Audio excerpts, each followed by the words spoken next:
Wiki naisha, tumeweza kufanya mazoezi siku mbili na wachezaji wa hapa.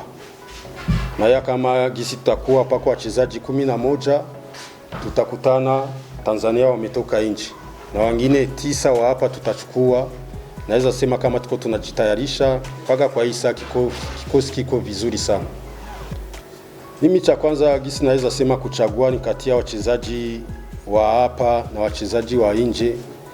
Kweli ukitizama mechi zingine Burundi ilikuwa ikicheza, ulikuwa unakutana kikosi, unakutana ni wachezaji wote ni wa nje. Ila mnaona kama leo tumeweza kutia ndani hata wachezaji 9 wanatoka mshampiona ya hapa. Kwa hiyo naweza sema kuna wachezaji wanacheza Rwanda, ni wachezaji wazuri wanasaidia timu ya taifa. Ila ukitizama kitu kikubwa tulitizama shampiona ya Rwanda, unaona kama toka mwezi wa 3 hawachezi. Shampiona mingi Uganda zimeshimama, Zambia zimeshimama. Na ndio maana vile kama anamaliza miezi 2 miezi 3 achezi mechi, pako vitu vingi anapotezaga sana. Na ndio maana tumesema leo sasa kama vitu iko hivyo, acha tushike tupatie bahati wachezaji wa hapa. Ndio nisema mwenye anaweza kacheza, unaweza kutana pako mwenye anacheza vizuri, tunasema huyu anazidia ule, unakutana na wachezaji wa hapa wanapata hiyo bahati. Ndio ikifika unaona tutakuwa tuko na wachezaji 20.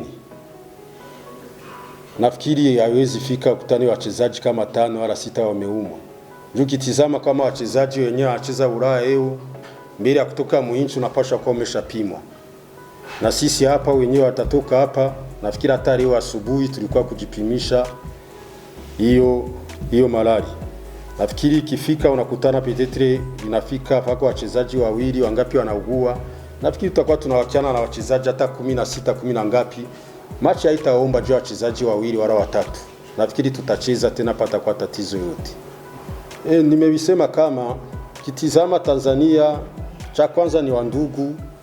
Ukitizama hii marari ya COVID, unaona kama mainchi mingi hivi championnat ilikuwa inashimama.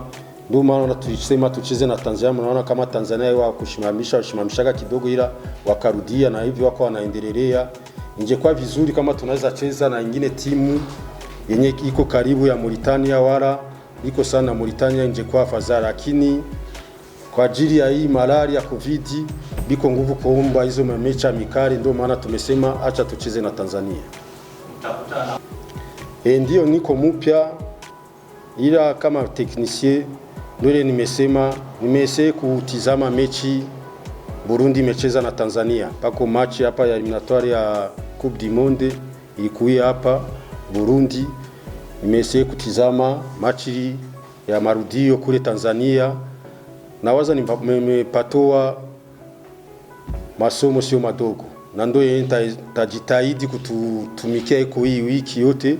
Sasa tutakuwa tuko na wachezaji, tutizame kama tunaweza kufanya vizuri yenye amekuweza kufanikiwa mechi yenye inapita ya Tanzania.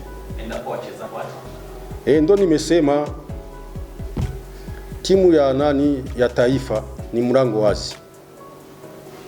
Unaweza kutana pako mchezaji anapata bahati anacheza ile mechi ya Tanzania, anafanya vizuri, na tukitizama unakutana wale wenyewe tulikuwa tunaita nje, pale ya kuita ule wa nje afadhali huyu hapa nyumbani. Nafikiri timu ya taifa ni hivyo, akijikamata vizuri anacheza vizuri, itakuwa ni bahati yake, hata kwa mechi za kufuata anaweza akapata chance ya kucheza. Ndio mnaona kama mimi hapa naenda kama naitwa kama niko assistant wa kocha hata kuwepo. Nafikiri gisi nimesema kwa wachezaji ni mlango wazi, hata kwa kocha ni mlango wazi. Leo panaweza kuwa huyu, kesho yake huyu. Nafikiri inchi kimpatia hiyo kazi wala kikuya wakia kuniongelesha, tukiongea vizuri naweza nikaitika, siwezi nikakatara kama ni inchi na kutafuta. Ndio gisi nasema huyu mchezo wa Burundi na Tanzania ni mchezo wa wapinzani. Burundi na Tanzania naweza sema kama ni wandugu sana. Tanzania na Warundi ni watu wanazoeana sana. kingine tunaongea hata lugha moja Kiswahili. Nasikia kama hiyo machi ya Burundi na Tanzania itakuwa ni machi ngumu sana. Kitu chenye tunaenda kujitahidi kufanya, kisi nimesema, wametufunga, wametutoa eliminatoire ya Coupe du Monde, mechi yenyewe inaisha. Na sisi mechi yenyewe ya kirafiki tunaenda kucheza kule. Tunaenda kupambana nao, tunaenda kufanya yenyewe inawezekana, tuweze kupata ushindi, tutoe ushindi kule, tuweze kufuta ile defete tumepata kwa machi ya Tanzania ya kwanza.